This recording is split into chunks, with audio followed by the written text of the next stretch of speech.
I want to start today a little differently. No big setup, no formal introduction.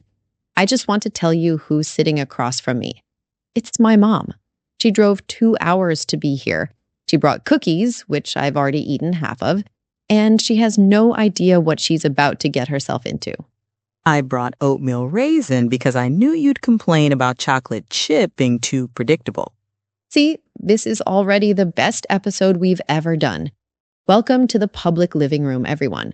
I'm Sophia, and today we're talking about one of the oldest questions love has ever asked. Is there one person for everyone? Is there a soulmate?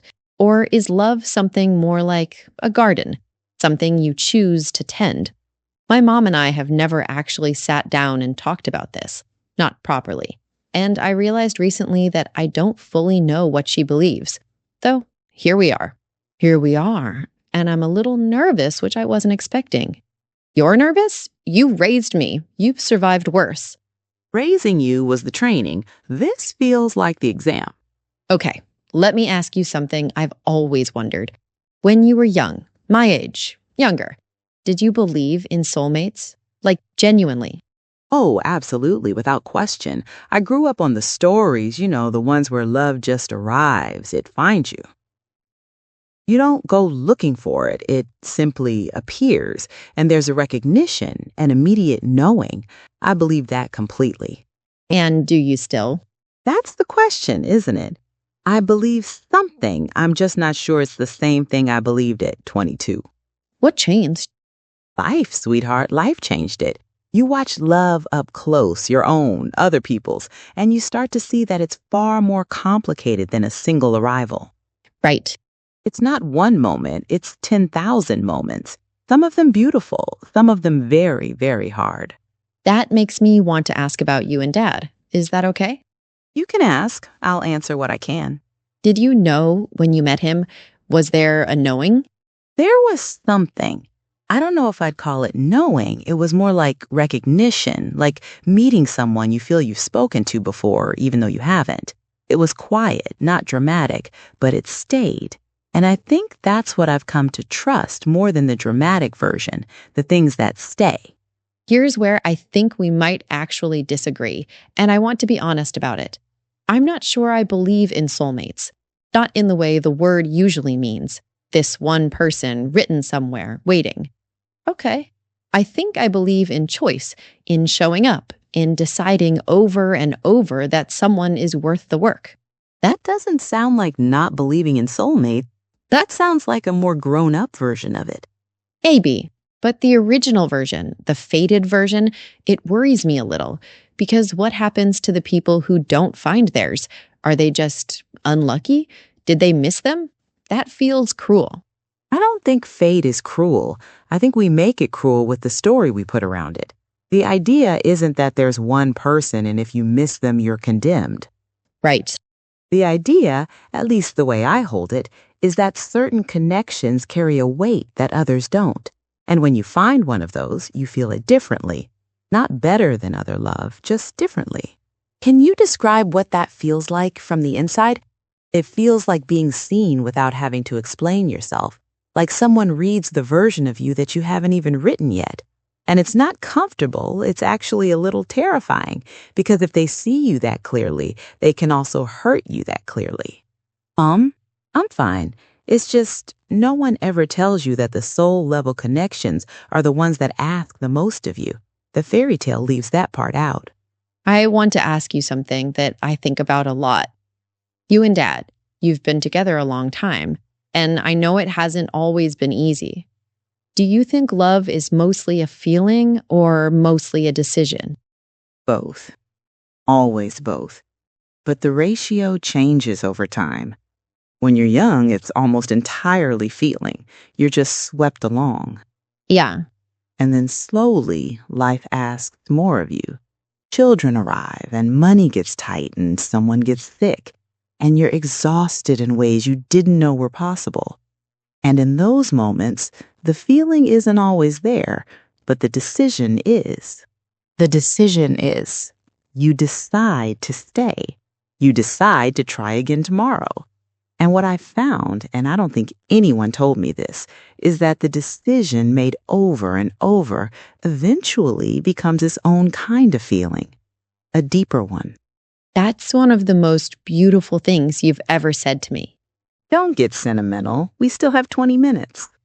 I want to push on this though, because sometimes I worry. What if people stay in the wrong thing, making the decision over and over and calling it love? How do you know the difference between hard love worth keeping and a hard love that's just wrong? That is the question I wish someone had given me the answer to at 30. I'm not sure there's a clean answer, but here's what I think. In the right love, even the hard version, you still want to understand the other person. You're still curious about them. You still wish them well, even on the days you can't stand to be in the same room. When that goes, the curiosity, the goodwill, that's when I think something has truly ended. The curiosity. I keep coming back to that. Something about staying interested in someone. It feels like the most honest form of love. It is, because interest can be faked for a while, but not forever. And when it's real, when you genuinely cannot stop wanting to know what goes on inside someone else's mind, that's not nothing. That's actually quite rare. That makes me think about how the idea of love has changed. Your generation and mine, we were raised on different stories. You had the grand, sweeping movie romances. We have dating apps and endless options. Do you think it's harder for us now to find that real, lasting curiosity?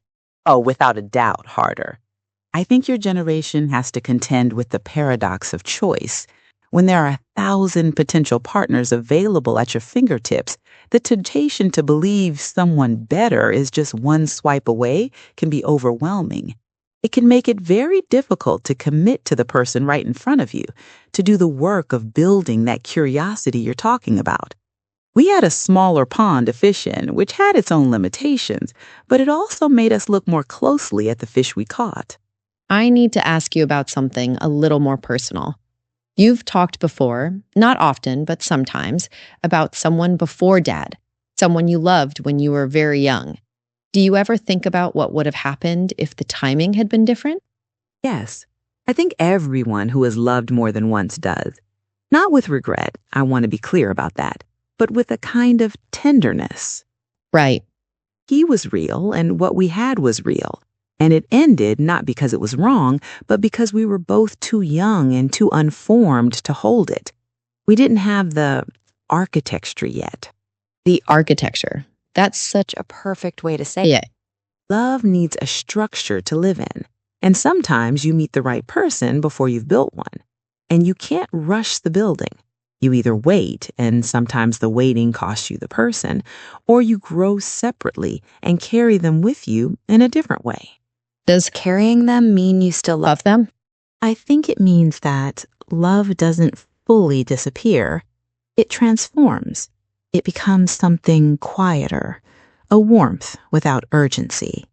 And I think that's okay. I don't think loving your past makes you less present to your now, as long as you know which way you're facing. Which way you're facing. I want to ask you, do you think the soulmate myth makes grief harder?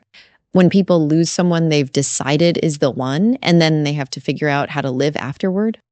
Yes, because if they were the one, what are you now? Someone who failed? Someone who missed their window? The story becomes a wound instead of a memory.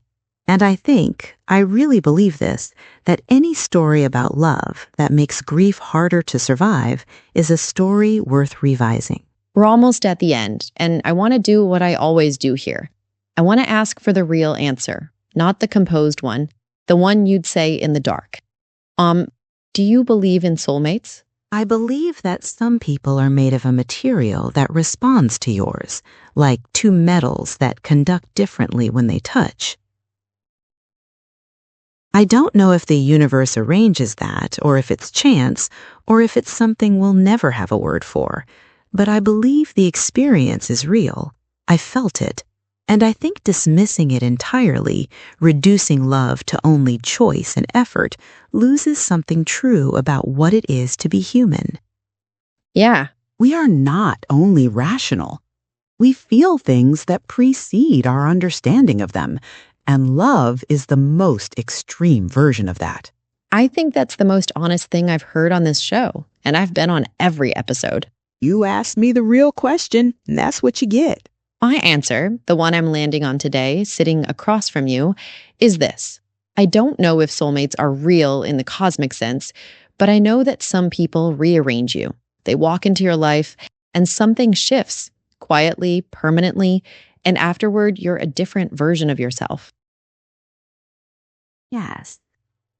Maybe that's fate. Maybe that's chemistry. Maybe that's just two people being brave enough to stay curious about each other long enough for something real to grow. I don't think the name matters. I think the paying attention matters. I think the showing up matters. And I know that the person who showed me that most clearly is sitting right here, eating the rest of my cookies. I love you, you know? I know. I love you too. That's the public living room. Thank you for being here in this strange, soft, honest space we're building together. Come back next time. Bring someone who changed you. And in the meantime, pay attention to the people in front of you, because that might just be the whole point.